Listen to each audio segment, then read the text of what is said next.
Hey, beautiful listeners. Please don't forget to support our sponsor, the War for the Tower podcast. It's an actual play RPG podcast set in the world of Stephen King's Dark Tower. They are opting to correct some of, in my opinion, and apparently theirs as well, Stephen King's more egregious mistakes with the series. And you can find them by searching War for the Tower on your podcatcher. Long days and pleasant nights. And Tulum, motherfuckers. This is an Unspoiled Network podcast. This is Some Spoiled, A Song of Ice and Fire 2, the co-host switcheroo, the rereading. Return to Westeros, HBO Spoiler Edition, uncut, uncensored, and too hot for TV. Bringing you the greatest hits from the year that I can't remember. Call in with your requests now. These chapters are Bran and Arya. And in these chapters, Bran really wants to be a wolf. And honestly, same. I think a lot of us going through the pandemic would have enjoyed being able to be a wolf for a time. True. Get out of the house, do some things. And Arya meets Jaqen H'ghar. That was fun. Welcome to Some Spoiled.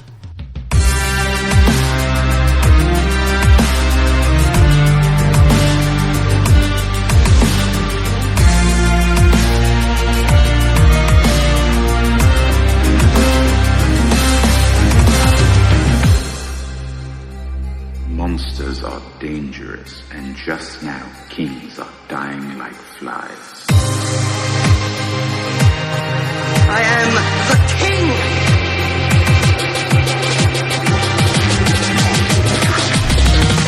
Fuck the king. Welcome to the show, everyone. I am Natasha. I'm Rashawn. All right, so what did you think about these two chapters? The Bran one is the one that I'm the most curious about because it's the weirdest. Yeah, it's pretty weird. It's, I have to... You sound so tired. I am so tired, you guys. I'm sorry. You're just like, yeah, it was weird. Whatever. So I'm realizing now that I have to shake off some of the Bran malaise I have that's left over from this series, right? Because I found myself getting kind of bored with this. And I had to, shake my head and be like, okay, wait, no. Pay attention to what's happening here. Now, question. Is it that you were bored with this, precisely?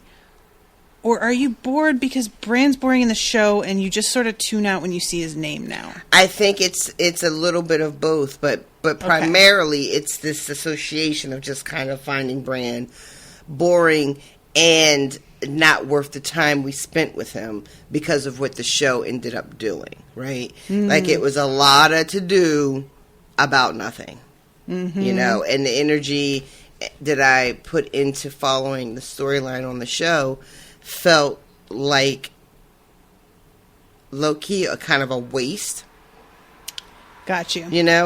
Yeah. So I've said in earlier recordings that I am excited for what the book is trying to give me with Bran, because I've heard that it's so much better and the show really lost the thread on it. But I still have this weird knee-jerk reaction sometimes. So I was listening to the audiobook again because just time is just not on my side these days. And I had to stop it and restart it twice. But then once I got into it, it's such a weird chapter.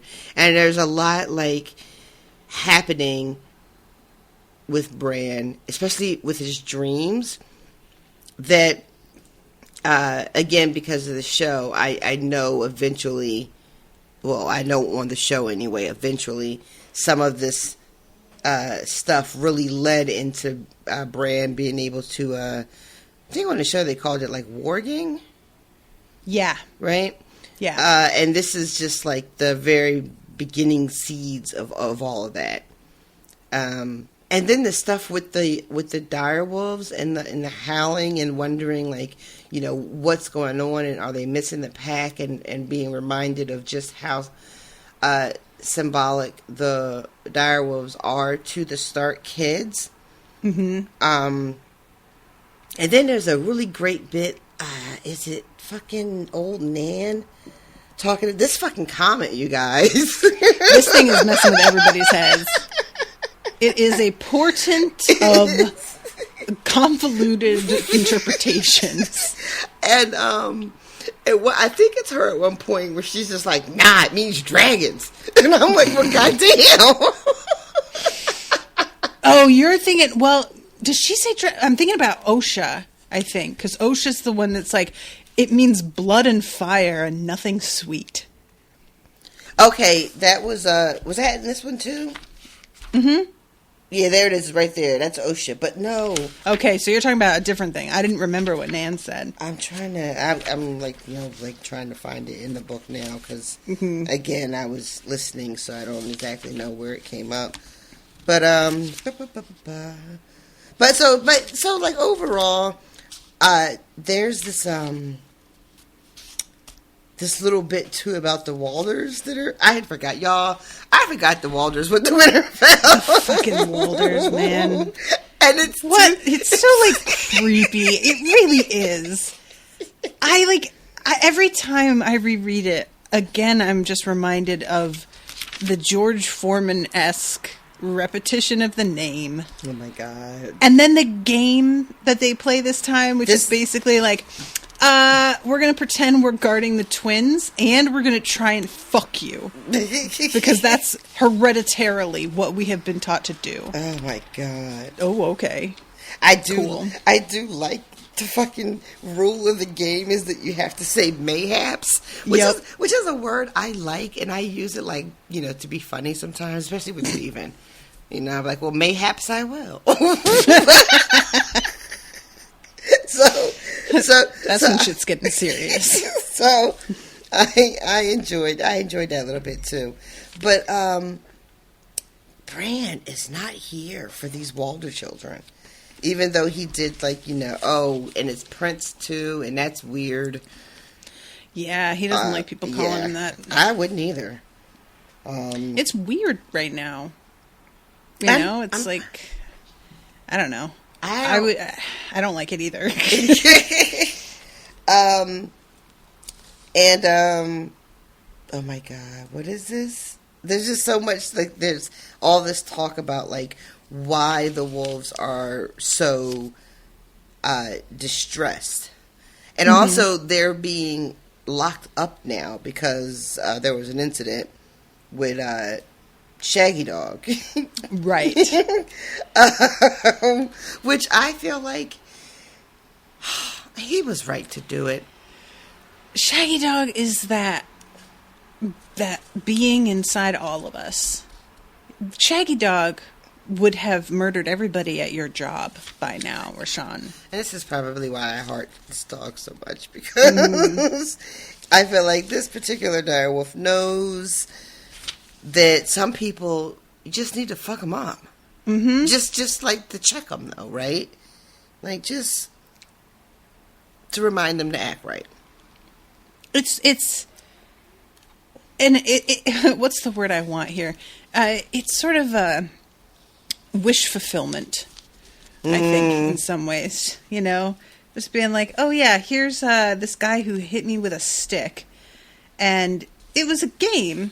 But now he knows to not do that shit again. And we're never going to play that game again either, as it turns out. Which, that's also a whole other thing that I enjoy. It's just, oh, okay, I guess we're not going to play that anymore. Yeah, you're damn right you're not. I love the whole changing of everything. But, despite all this, Rickon is, like, enjoying the phrase now? Yeah, there's, like, you know, kids to play with, and it's funny too. It's not funny, but, like, Bran is, like, simultaneously really upset that he can't be out there playing with them, but also just like, I don't want to play with them little motherfuckers anyway. It's true. I sympathize with that too. There is just a part of you all the time that's like, well, I don't want it, but I want them to want me to want it. You know? Just, come on. Is that sour grapes? Fun. Oh. Damn. I mean, it's hard to say. Because sour grapes, I always feel like, is when you pretend something isn't as good as it probably is to make yourself feel better. And I feel like this is sort of like a reverse sour grapes. Like you're the sour person. The grapes are fine. The grapes are fine. It's you. It's you that's the problem. I don't know if that's anything. But yeah, and so this whole thing too, he starts howling like his wolves. Oh my god. And like really goes hard when Maester Aemon comes in. No, not Maester Aemon. What's his maester's name? Lewin? Thank you. And basically every time this guy starts talking, he just starts barking. Oh, he's not barking. He's howling. But there is something really funny about that. Like so infuriating. I would be so irritated. He just gives up though, right? It works. It works. Yeah. Once the maester leaves, then Bran gives up because he's like, oh, it's no fun. Yeah. There's nobody to be annoyed by it. Like, who cares now? But yeah, I'm so glad I don't have kids. I like that towards the end, when he's talking to Osha, she asks him if he's having the wolf dreams again, and because he tells Maester Lewin this at the beginning of the chapter, and they're having this conversation about Bran is asking things like about like what things dream, and you know, do you think dead people dream? Do you think trees dream?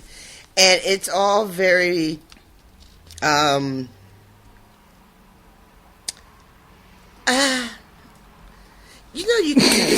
trying to be like diplomatic because I don't know if I would necessarily behave any differently. I'd like to think I would, but I probably wouldn't. I got like zero patience. But it's very kind of like, don't be silly. These are all dreams. You're just kind of getting carried away with yourself, Yeah. And then at the end of it, when Osha's putting him to bed after they make him something so that he won't dream, she says to him something like, maybe you shouldn't fight it, The gods might be trying to talk back to you, And it just was,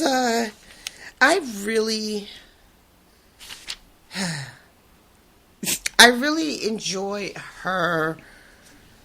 I'm trying to find a way to talk about this without like othering her unnecessarily, Okay. But she is really from such a different culture, one that is still aware of things that the more civilized people have like forgotten or dismissed as old stories and everything, right? I really like that contrast of her being around for him as he's starting to go through this very strange change, Yeah. And it also implies, unless I just forgot that we have it for a fact, it sounds like they have, when she asks him about his dreams, that means that this is something he talks about with her. That they're having these conversations. And that makes me happy. Yeah, I agree. It's a relief in a sea of people who are tired and have things to do.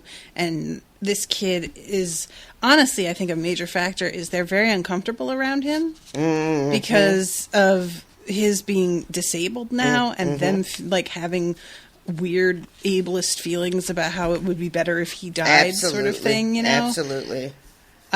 So I think that's part of it as well. At least that's my theory, is they don't want to be around him, and I almost wonder if, like, if Luwin was sort of thinking, well, okay, he used to climb and stuff, and so he didn't want to, like, read and learn, but now he's stuck here, so maybe he'll be more interested, and then he's like, no, certainly isn't, never mind. Yeah, and meanwhile, you know, there's a point where Bran is like, you know, I should be able to go out and about. Mm-hmm. And Maester Luwin is like, no, you can't just be out and about. First of all, remember what happened. How that works. Right, like, remember what happened last time. Yeah, right. Like, you very nearly died, dude. Don't you remember that? He says something, too, about, like, well, Summer would never do that. And he's like, Summer ripped out a man's throat in this fucking room, kid. What are you talking about? I thought that was unfair. I thought that was unfair of him to bring that up. You can't herald Summer as a hero, and then the next book be like, oh, you know, you can't trust that dog. We gotta lock him up. I mean, I don't know, like, it's the sort of thing where they all seem to be unsure, and honestly, Shaggy Dog is part of the reason for this. But they seem to be unsure if the direwolves understand where to draw the line. Right. Like, Summer attacked somebody because they were attacking Bran, but then Shaggy Dog attacked somebody because they were, like, playing a game and got a little too rough, and he literally drew blood. Wow. So it's like, I don't know, I feel like they aren't sure whether the direwolves as a whole are intelligent enough to, like, have a boundary. Right. You know? Right.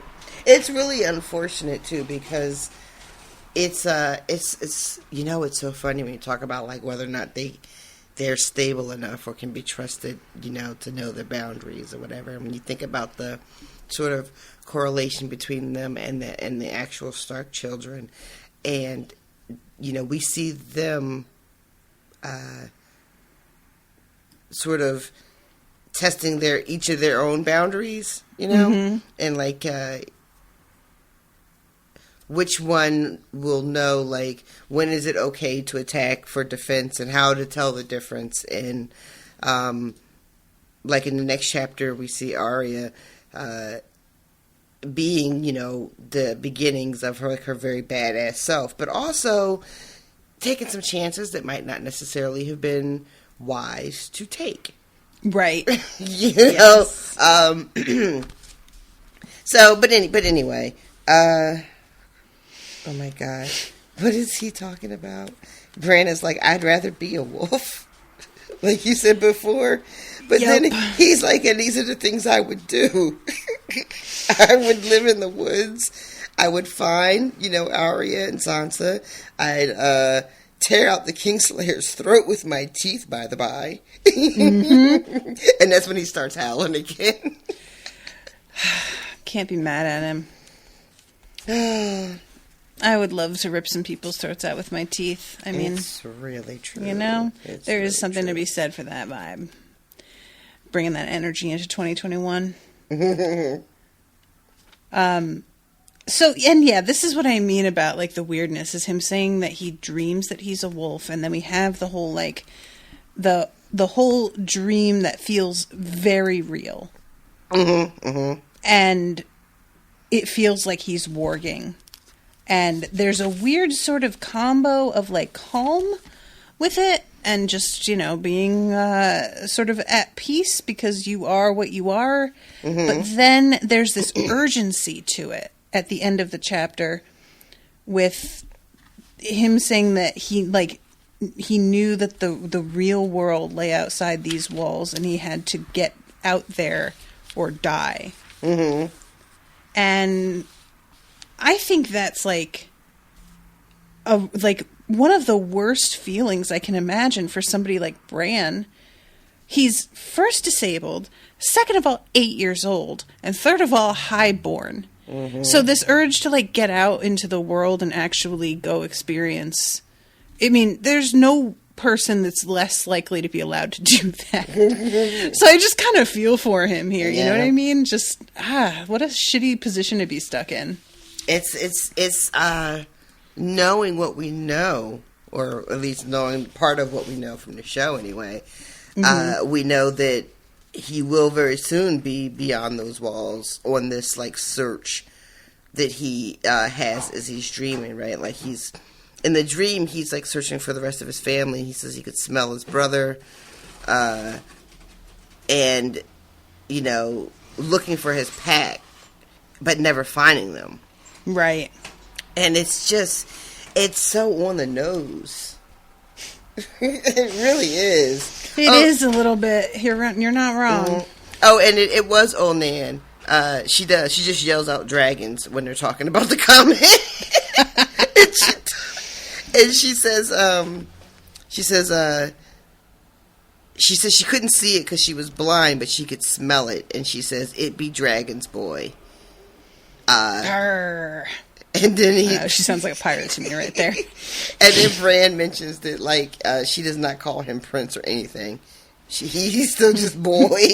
And I love that detail. I do respect that as well. You're not getting any of that bullshit from me. I know who you are. I wiped your ass. I still do. Yeah, so, I don't know. What else is there? I do like, too, that he howls until the guard leaves. That's what, well, it wasn't Maester Lewin that leaves, that gives up. It's the guard. He's trying to talk to Bran, and Bran just keeps howling, and finally he's like, fuck it. And he just walks out. I love that so much. I'm going to go get the maester. For all I know, you've lost it, and you really need some actual professional help, so whatever.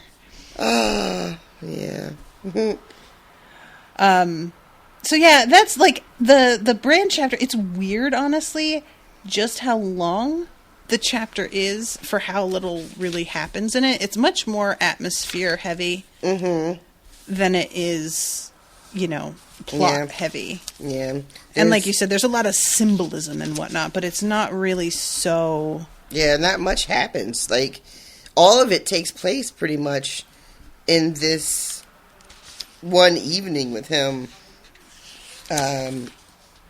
you know, having the dream, them talking about the comment, him telling us the story about, like, the game that the Walders play, and telling us a little bit about the Walder kids. One of them is like, we're brothers, and the other one is like, we are not, we're cousins. I'm just like, what is going on with this family? Imagine not being able to keep track of that. How many of them there must fucking be. And then there's a Walter, like Tyr, not Walder.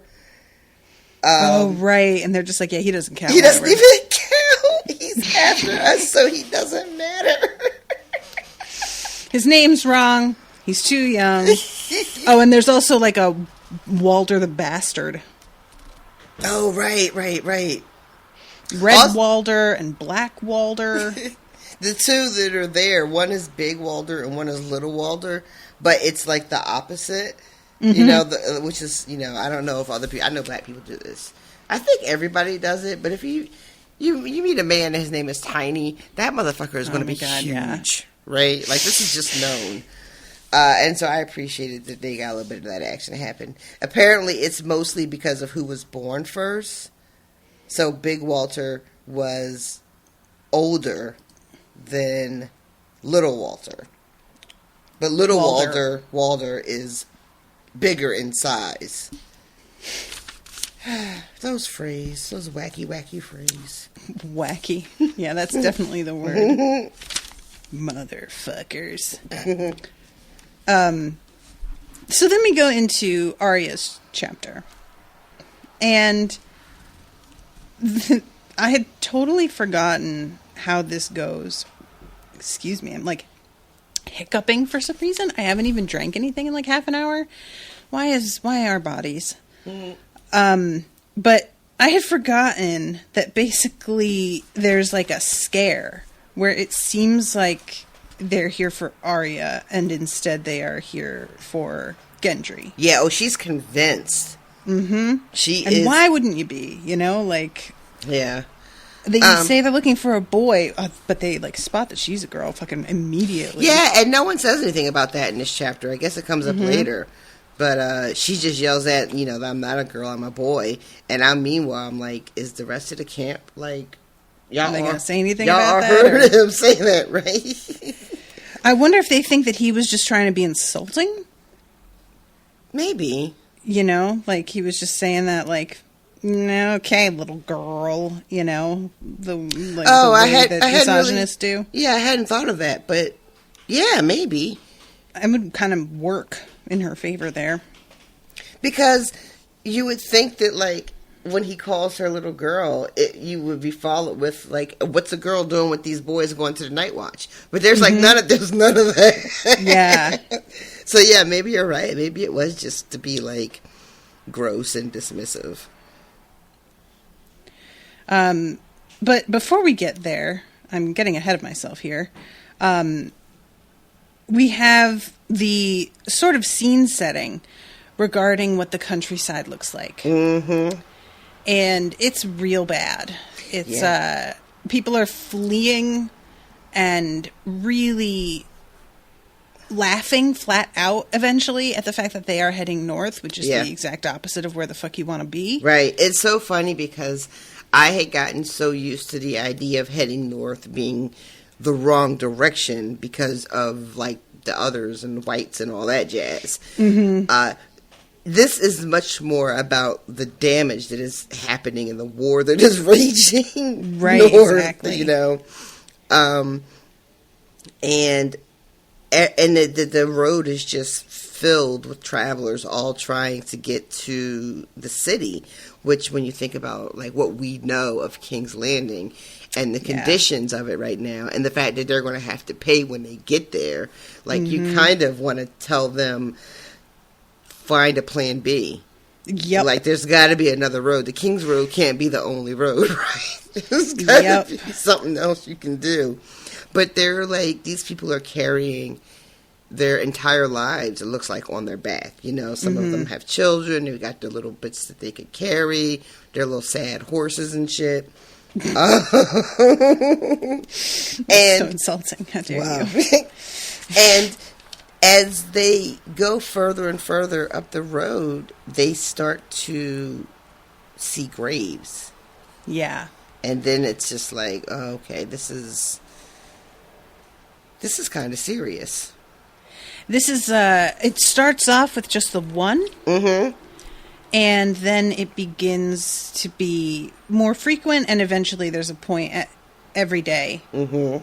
They don't, like, ever not see them anymore. And there's, like, a merchant who offers Yoren money for the, like, wagon and everybody in it, basically. Mm-hmm. And it's way less than it's actually worth. But the merchant is like, look, dude, the soldiers are going to take your shit anyway. Yeah, right? You may as well just make some money right now, because I'm guaranteeing you, it's not even a question, they are going to fuck you, whether you like it or not. So you may as well just do the best you can right now. But, yeah, it's just growing more and more dire and dangerous. And it's not quite completely desperate yet. Like, people are still out lighting campfires together without being afraid that anybody can even see them, you know? Mm-hmm. So it's not like we have to completely stay secret because nobody is out here who will help us. Right. But people are wary. There's definitely a feeling, it seems like, of a bit of, like, safety in numbers. Mm-hmm. Like, there's so many of us traveling that we can sort of stop and have a camp. Because if something goes down, they can't get us all. And, like, maybe my individual chance of survival will be greater. Because they'll, like, you know, tackle the old man and give me a chance to run away or whatever. Is that just how my brain works? You guys all think that way too, right? That's a real George Costanza POV right there. Shit. Whoops. Oh, that's funny. I may have said too much. And then one night, they lose someone in their party. Arya wakes up in the middle of the night and is not really sure why. And they wake up the next day, and one of the guys doesn't wake up. And she realizes that it was, like, that he wasn't coughing all night that she had become accustomed to. Right. And then they bury him, but they take all his shit, which, you know what? Don't waste it in the ground. They were right to do it. I agree. You know, it's funny because our value system is to be like, you're robbing the body before you bury it. That's like ghoulish. but it actually, you know, it makes sense. And they're like, they have this really democratic way of distributing his valuables. Yeah, I forgot about that. I do appreciate that. Like, it's funny. I thought that as I was reading it, I thought it was going to be kind of like a what do you call it? Free-for-all? Yes, that's exactly what I was looking for. A free-for-all. But it turns out to just be like, hey, you know, you get the long sword, you get the little dagger, here's the boots, here's some mail, we'll cut that shit up and give it to a couple of people. Yep. Yeah, he gives Gendry the sword because he's like, literally nobody else here has the arms to even wield this thing, so enjoy that. Right. And it's not even like a great sword, we find out later on. Yeah. But still.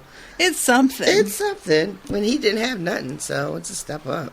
Yeah, agreed. And then they get to a village, and they got a couple coins, and Yoren decides that, you know, people can have a bath if they want. They can get some food, you know, get a little soap, and they're going to camp out. And so this should be like... Can I just tell you how much it breaks my heart that Arya is like, oh, a bath? Oh. No, thanks. Yeah. Like, she's not wrong to do it. She's making the smart decision here. Yeah. But, oh, I bet she wants to take a bath so bad. She says, and you guys, I didn't care for this sentence. Some of the creatures living in her clothes had come all the way from Flea Bottom with her. Yep. Y'all, skeeve. As somebody who has lived in a house with a flea infestation, and I got bed bugs one time, the worst. The worst. Oh, the worst. I still think about the bed bugs thing. And it was since I had moved here, and I think all the time, oh my God, what if they're coming back? There's nothing happening. There's just like this fear that doesn't go away after you go through something like that, where your own home isn't safe, that you're just like, they might be back. You don't know how long their eggs will stay alive without even needing to eat anything. Like, because they will. It's like 4 years or something absurd. Oh, I didn't know it was that long. Mm-hmm. It's real bad. Ugh.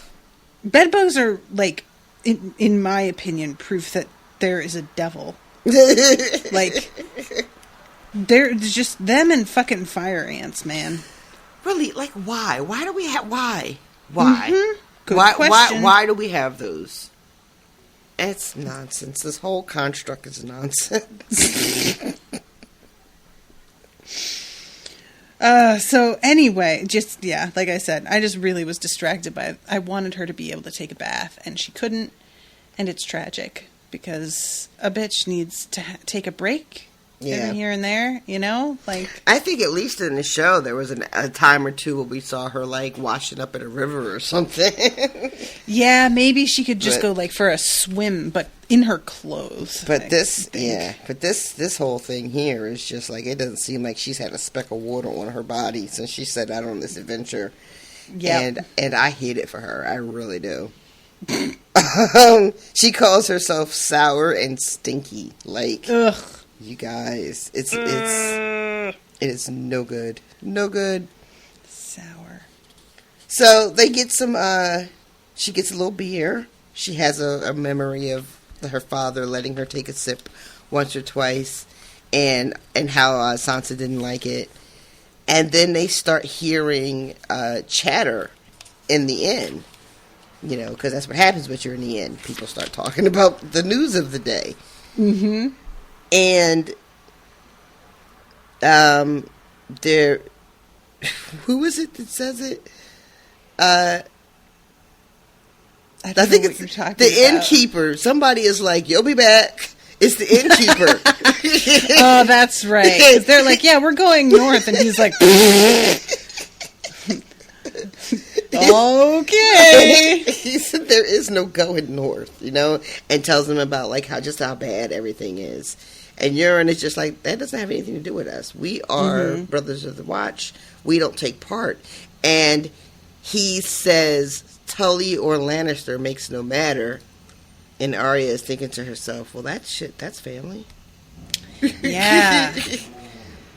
And this is one of those where I like want her to just break off and go on her merry way to Tullyland. Mm-hmm. But I know that's not at all a good idea. It just, there's a part of me.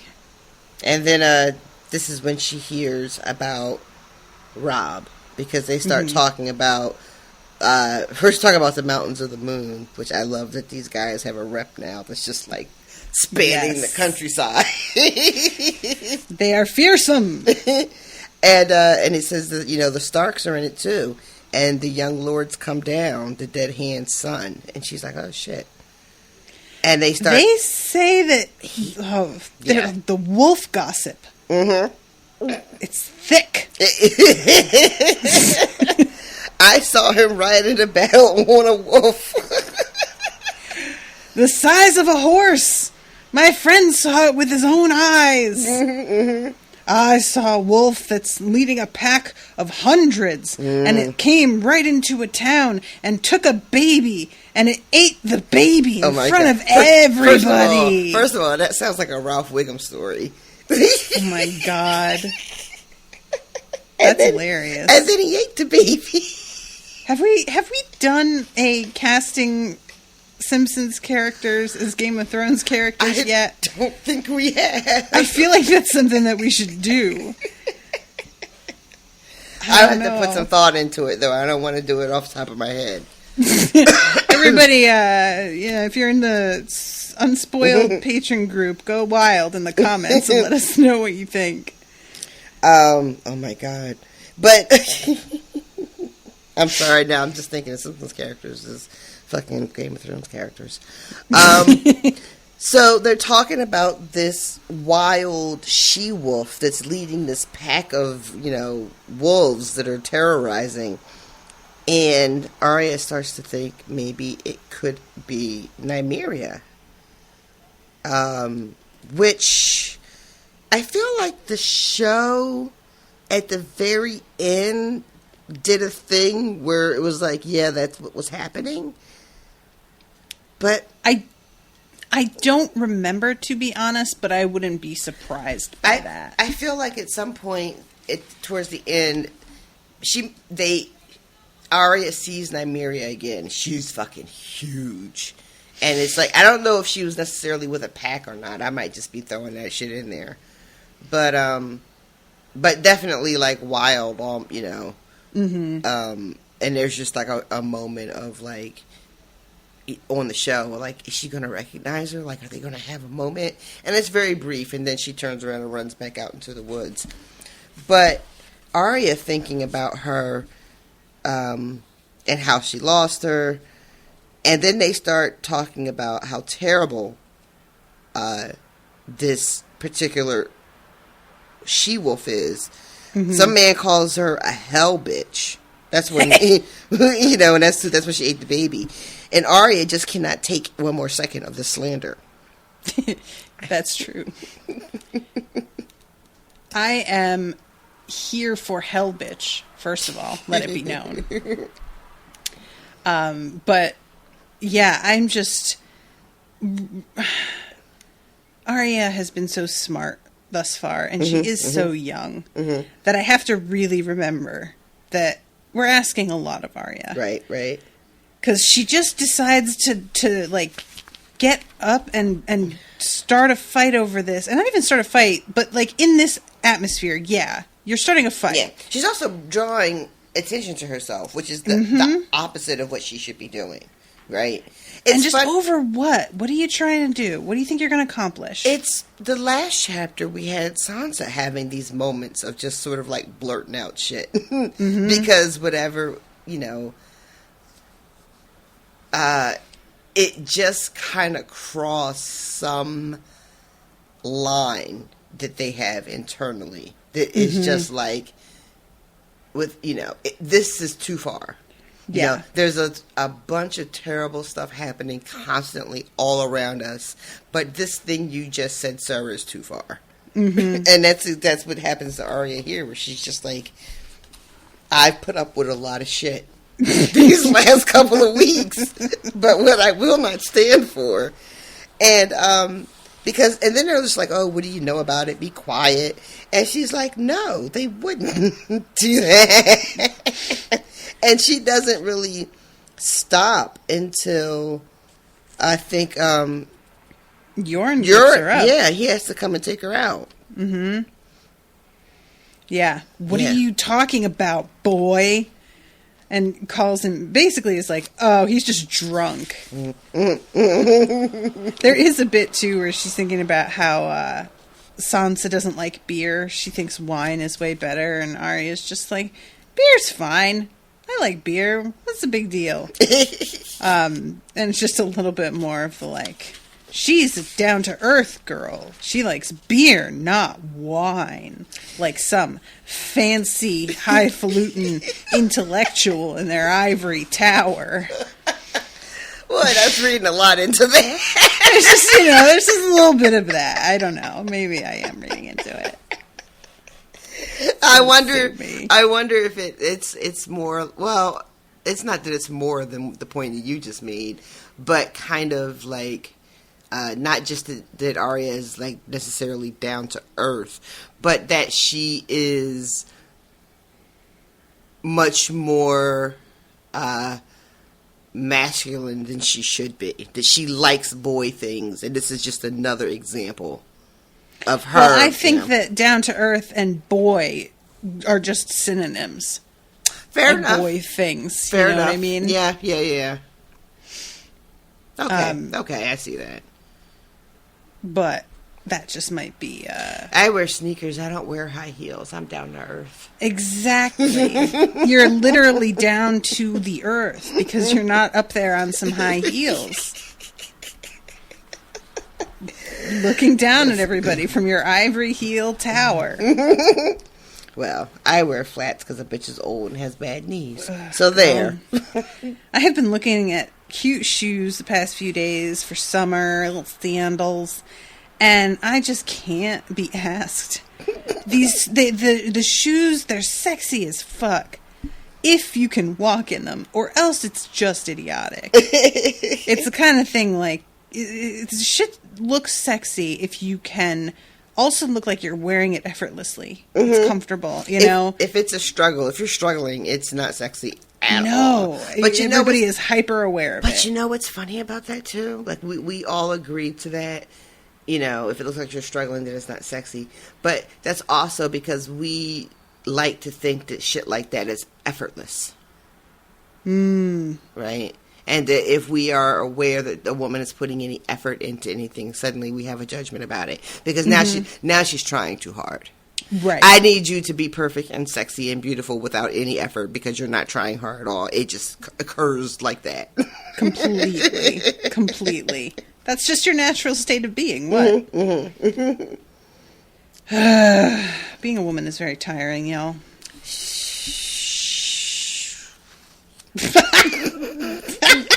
All right then. Well, you heard it here first, folks. I can't even open that door right now. But yes, it is. So after she's been told to, like, you know, be quiet and get out this end before you just cause way more trouble than it's worth, she doesn't really have anyone to talk to, and she's like salty as fuck, and that is when someone calls to her. A boy could make a friend. Lovely boy. A man has a thirst. Mayhap thou dost also.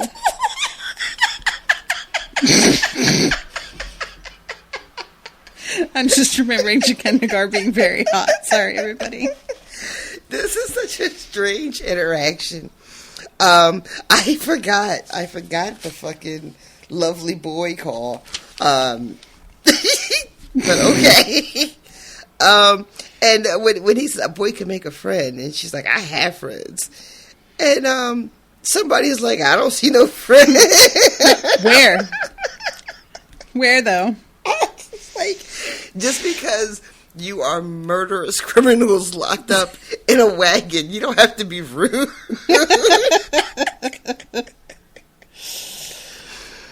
Oh, I love it so much. And Jaqen, like, repeatedly is just like, I don't even know these guys. I know, and listen, a man does not choose his companions.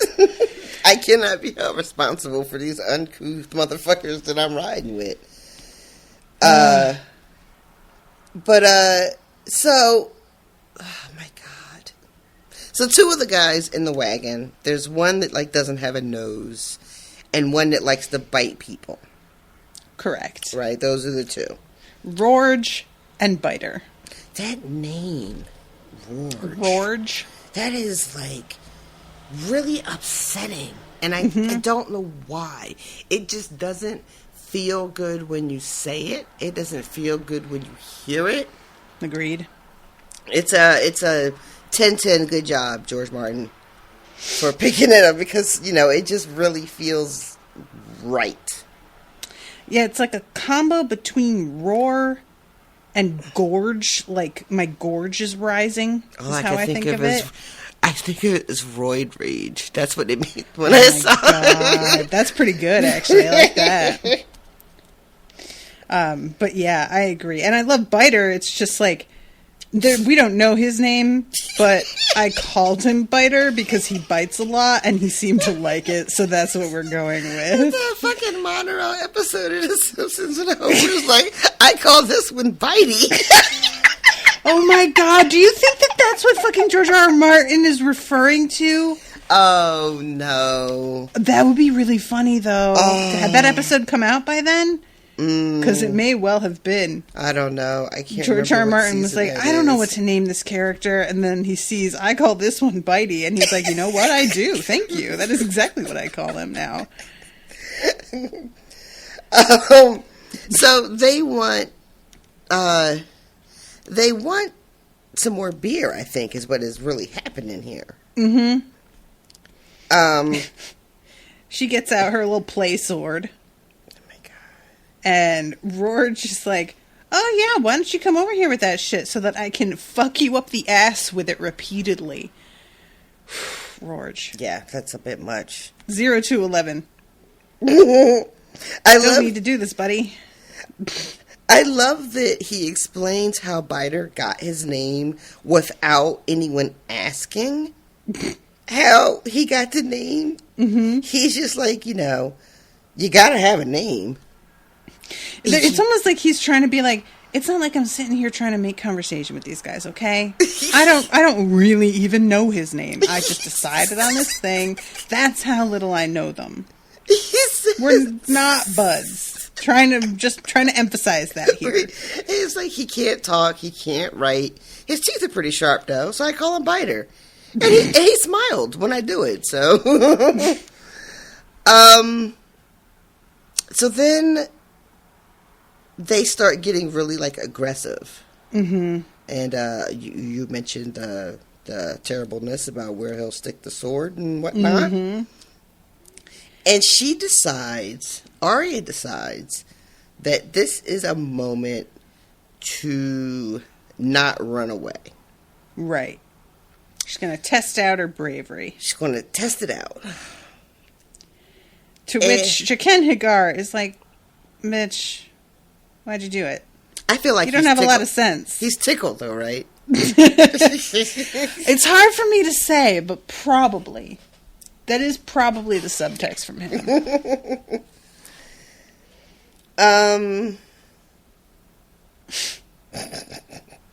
So then I think is it Gendry or did we ever decide which is it? I only say Gendry. Gendry. There was a lot of debate about it. Right. All right, I'm going to stick with Gendry. So, I know a lot of people say Gendry. I think Miles says Gendry, but Miles also says Daenerys. So we don't really listen to what Miles says. No offense, Miles. Full offense, though. I forgot that Miles had Daenerys. Yeah, that was apparently the guy that he listened to narrate the book said it that way. And so it's just like the way it's always been for him. Gotcha. Huh. So, Gendry is just like, you shouldn't be around here. These guys are terrible. She's like, they don't scare me. He's like, well, they scare me, so we should go away. Yeah, he's like, if they don't scare you, then there's something wrong with you. I'm out here with an actual sword, and I'm very strong and large, if you haven't noticed, and I am scared of them. And you are very small and not strong or large. So maybe stop trying to play. And she leaves with him. And then, because she really is, this is one of the things I don't think I've ever identified with her more.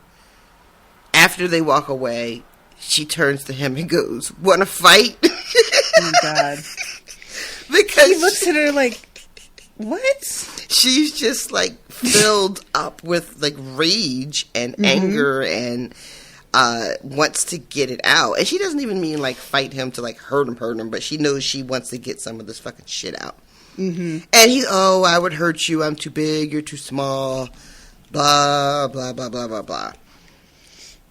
And right when it looks like they might have a little practice fight is when the gold cloaks show up. Right. Yeah.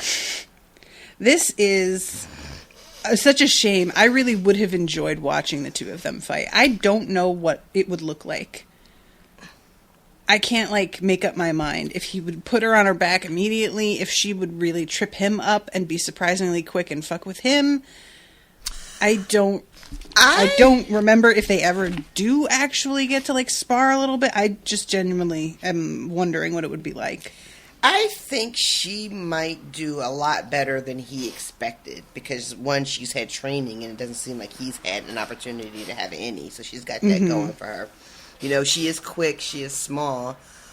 However, if he got one good hit in, she, I think that's a wrap. I think she'd go down. But yeah, so they show up and she immediately is like, all right, we have to not be here. And she just grabs him and very quietly they go and hide. And he doesn't understand why. But he follows her, and she's like, "They're here for me." And they do say they're looking for a boy. And she, thinking that she has executed flawlessly this incredible disguise. Right. Is just assuming that, of course, they mean her. And she eventually steps out because fucking, like, everybody is starting to take a stand here. And she's like, I can't let them do that. Yeah, she's really shocked. This thing goes on for a while. There's a very I am Spartacus moment. After these gold cloaks are saying, who they're here for. Basically, we have a warrant for somebody's arrest. Euron is like, nah. He says more than that, but that's the gist. That is indeed the gist.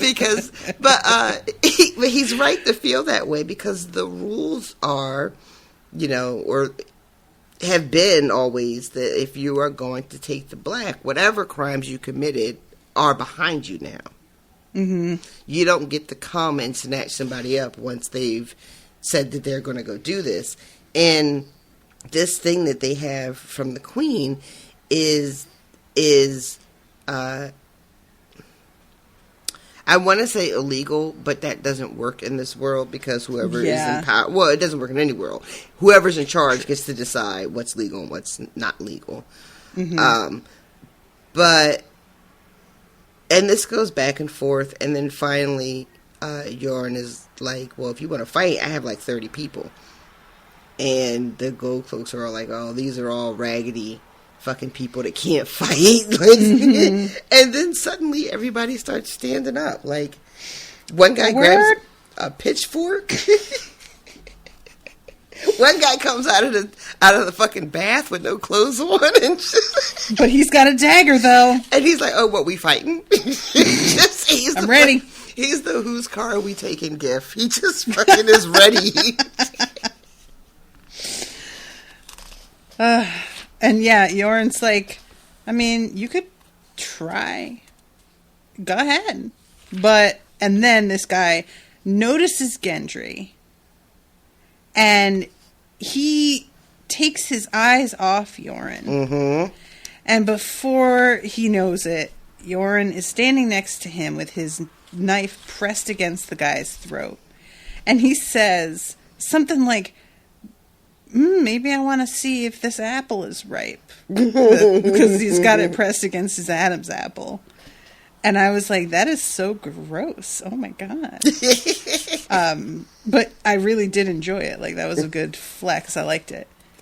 And why don't y'all take your golden little asses back to fucking King's Landing and not get your throat cut, and we'll call that a win for you. Right. Best scamper up that wall of yours in a hurry, the guy says to him, because the next time I catch you, I'm going to have your head to go with the bastard boys. Now, side note, or sidebar. Okay. Remind me, I know why they're looking for Gendry. Right. What I don't remember is, let me think. Have we done the thing yet in the book where they start killing all the bastard children? Unclear. We haven't seen that yet here. Correct. Okay. So this is definitely, I'm thinking, part of that whole deal. Makes sense. But what I can't remember is how Cersei found out who she should be looking for. I cannot remember.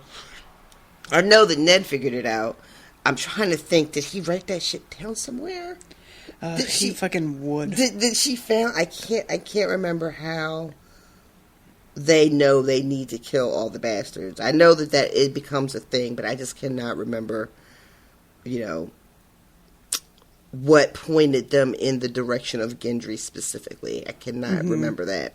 And you're not going to tell me that, so I guess there's really no need for me to bring it up. I mean, I'm not going to tell you, but also, if Ned Stark was able to figure it out, with his complete lack of, like, subtlety or nuance for finding information. Yeah, I mean, I just don't think that it would take much if you are a conniving person to figure it out, and all you got to do is just sort of retrace his steps, and it'd be easy enough to figure out where he went because everybody was watching him all the time. That's an excellent point. Everybody knows that, like, he made a stop at that Smith, and that there was a young man there that he spoke to at length, that he asked that he was looking for. He came there for the so that makes sense. Okay. All right. Damn it, Ned. Sloppy ass. Gross. So fucking frustrating. Yeah, it's one of those where everybody who could have seen him, like, could it be one of Varys's little birds? Could it be one of fucking Petire's people? Because God knows that he, like, knew where. Didn't he go with him? Did Peter Baelish go with Ned? And then, like, on the way back was when Ned got stopped by Jaime Lannister. Was that the same trip? I don't remember. Can't remember. Somebody's a million. Not that there are a million people listening, but there are a million people yelling right now. Yeah, I'm certain that there are. I'm sorry, everybody. I didn't get an info dump from Austin this week, so I am unable to. I don't even know if he would have answered this question or if it, if it's just such an aside. But yeah, so, and it doesn't really seem like Gendry is aware of who he is. He's been, like, told to leave or smuggled, but, like, he doesn't seem to understand what why it's dangerous for him. Yeah. Because he's not keeping his voice down. With the gold cloaks there. Arya is the one that keeps being like, will you shut the fuck up? He seems as surprised as anyone when they're like, he's what we want. Mm-hmm. And he's just like, what, me? Like, that can't be right. And what is it? Is it later when Arya's like, why the fuck would she want you? And he's like, why the fuck would she want you? He's so insulted. Rightfully so. But it's this great moment because Arya's like, you know, at first she's like, oh, well, you're nothing but a bastard. But then she's like, well, you know what? I'm out here pretending to be somebody that I'm not. Mm-hmm. You know, maybe you're out here pretending. And that's when we get his name. She asks him what his name is. And he answers her in this like, Gendry? Who's asking? And then Euron is like, I don't understand why nobody wants either one of you. I forgot that he says that. Oh, Euron, you are just a delight, sir. But he's like, but they can't have you regardless. And he's like, he tells them that they need to fucking get a move on. Like just ride straight to the wall. Like, try not to stop. Just fucking get there. Because these guys are going to come back. That, you know, we didn't just fucking win this and it's done. They're going to come back, and they're going to come back with more people. And Arya mentions that, like, well, they're going to come back, and they're going to, like, come back for you too, because he said he wants your head. And Yarn is like, if he can get it off my shoulders, he's welcome to it, which is pretty boss. It is a good line. Yeah, I really do enjoy the, like, I'm not worried about it.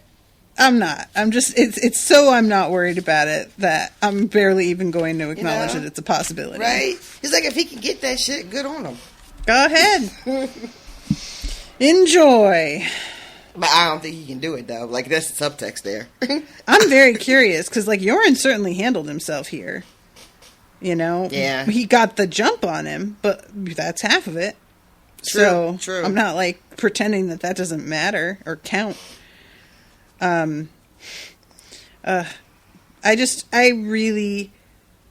The anxiety that I felt the first time that I read this, knowing that, like, okay, we've been having a sort of leisurely little trip to the wall, and now we are going to have to go flat out. It created anxiety in me. Yeah. I did not like the vibe change. I can see that. Because it feels like, sorry about the share, y'all. Y'all know what this is. It feels like getting Arya out of King's Landing was like the thing, you know? Mm-hmm. And that now that she is in the company of Euron, who knows who she is and is taking this mission to get her home safely, you kind of feel like, all right, well, all she's got to do is, like, do this, you know, make it through this journey. Like, who's looking for her? Who knows that she's masquerading as a boy?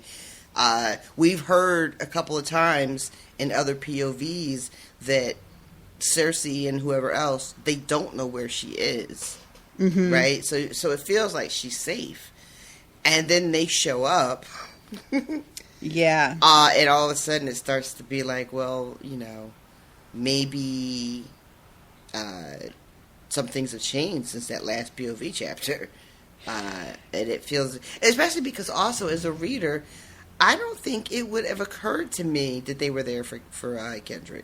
Mm-mm. You know, I would have been shocked at that. I think I was pretty shocked on the show when it happened. But, like, you know, just because your whole focus is on her and her safe passage and getting her back home, that when it turns out that they're looking for somebody completely different, you're just like, oh, him? Yeah, this is. Have you seen The Fugitive? I'm certain I've talked about this, but nevertheless. The Harrison Ford movie? Mm-hmm. Oh, yeah. Not in forever, though, but yeah. There's a part in that movie where he's hiding out in this, like, little shitty basement apartment of somebody's house, and the FBI show up and, like, completely storm the house, and he has been caught with his pants down. Like, he's literally half-dressed, eating oranges at the kitchen table. Like, there's nowhere for him to go. And you are like, oh shit, they have fucking caught him. And then it turns out that they are there for the people who own the house, not him. And they get caught up arresting the guy upstairs, who is a drug dealer and a pimp. And he is able to escape while they're like all distracted arresting this dude. And then they find out later, they find his like little hideaway and evidence of him like making new IDs. And they're like, are you kidding me? He was right here. Oh my God. But as a viewer, you're about to have a heart attack because you're certain that they've got him. And then it's like completely unrelated. And that is definitely the energy here for me. I was freaking out because the fact that they're looking for a boy at first, you just assume they know what her disguise is. And when he says, nobody asked you, girl. And I was like, wait, what? Yeah, I got so confused. And then I began to like slowly put the pieces together. I just wasn't reading it with the kind of eye for things that I have now. And I really wonder, reading it today, if I would have like picked up on what was happening here. I don't think so, though. It's written in such a way that even reading it this time when I know, I still forgot, you know? Right. So. And also, again, whenever we talk about how we are experiencing or interpreting what's on the page, like, because it's a POV, and she is so sure that they are there for her, that you almost can't help but be like, well, yeah, of course they're there for her. Like, look how certain she is. Yep. Yeah, I really enjoy the okey doke from somebody being an unreliable narrator is the thing that you say. It's not even necessarily true, because I feel like unreliable narrator means like you can't trust their judgment in general. You know. But maybe it does mean like, well, sometimes they get it wrong and it's just as simple as that. But that is a fun aspect of it. So, but yeah, in the end, Yoren is like, all right, bitches, get your shit. We are out. We cannot play with these motherfuckers again. No dilly-dallying. Indeed. And, like I said, I was sad because we were having a leisurely little stroll, having time to stop and have a little bath, even though Arya didn't get one. And now, fun and games is up, kids. Yeah. Feels like it was already serious, but now it's like up a notch. Yeah. Taking it up a notch. So, I think that's everything. Is there anything else that you wanted to mention in these chapters? That's pretty much it. I just, I was really tickled with this meeting Jack and Hagar. Because what was that? Because he was just, so much fun on the show and so fine on the show. And, I am looking forward to what comes a little bit later. And I thought it was happening here, but I got my timing mixed up. That whole thing where she ends up letting them out. That's right. Not for a little bit now, I think. But yeah, that's what I thought we were getting in this chapter, and I was all excited. But it's okay. It's coming. It's coming. It's slow burns on a lot of stuff. All right. Well, everybody, you know what? Let me pull up new patrons. And I wanted to mention, it's not out yet. I will let you guys know when it's actually up. But I guessed it on something that was all about the fuckability of certain Song of Ice and Fire characters. Oh, look at you. And it was very fun. And we ranked a list of people from the ones that we think would be the most fuckable to the absolute least, complete with arguments as to why we think this way, and had to defend against cross-examination. Was this based on actors on the show or characters in the book? It was kind of a combo. We were thinking of the actors in the show, and then there were some aspects of who they are that aren't examined in the show that are in the books. So some of us didn't have the books to draw on quite as much. Others did. And we kept that in mind as we sort of determined whether or not we agreed with somebody. Because, like, one person was talking about Shay from the show, and I didn't even realize that was the frame of reference that they were using. So they were like, well, when Shay does this, and I was like, when Shay does what? That didn't happen.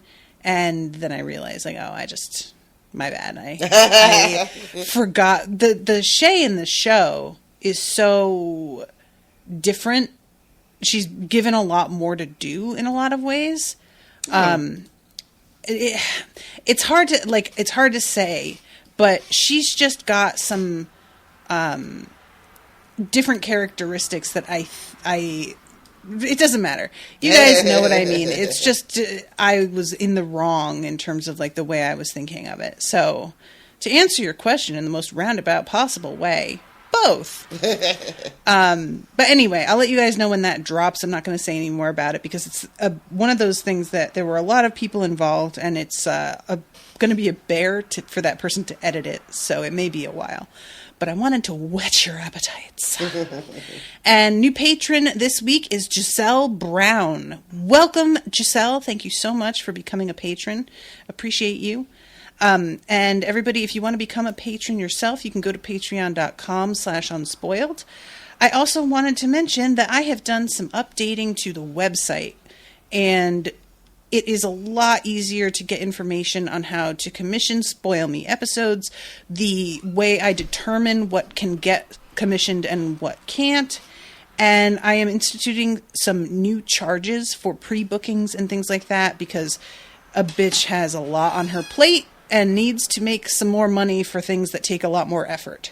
So I'm going to be doing some new things in that direction. So there's a FAQ link that you can click right on the homepage. There's also a link to click for the whole Clone Wars viewing order list, because for those who don't know, the Clone Wars show was aired bonkers, like the way that Firefly was, where shit's really out of order story-wise. Mm-hmm. So there has to be a viewing order list for us to understand things properly. So I put a link to that on the homepage as well, and I've also just cleaned up a bunch of like the menus and stuff that there were... Guys, organizing a website is really hard, and I'll think that I did a pretty good job, and then I go to my own website to find something, and I'm like, this link took me where? Why is this where that takes me? That doesn't make any sense, and I suddenly have a lot of sympathy for you all trying to find basic information, because keep it in mind, guys, it's just me doing this all by myself, and I'm not a pro. I'm just muddling through, But yeah, there's a lot more info, and the Spoil Me stuff, there's like a page about what's currently airing with links to those playlists and to the crowdcasts, and I've really tried to make things a little bit easier, because I've been getting a lot of the same questions over and over, and it's just much simpler to have it all written out already for people to find. So yeah, if you're curious about how Spoil Me works and what I'm commissioning right now, you can go and find all that information pretty easily. And I feel like there was another thing that I was going to mention, but I don't remember. I always feel that way, though. That's like perpetually how I live, so it's fine.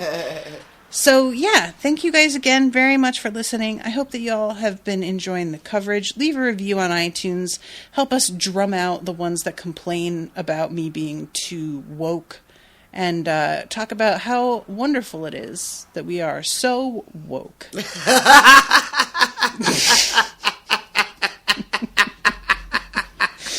And until next time, toodaloo, motherfuckers. Bye, guys. Joffrey, Cersei, Walder Frey, Meryn Trant, Tywin Lannister.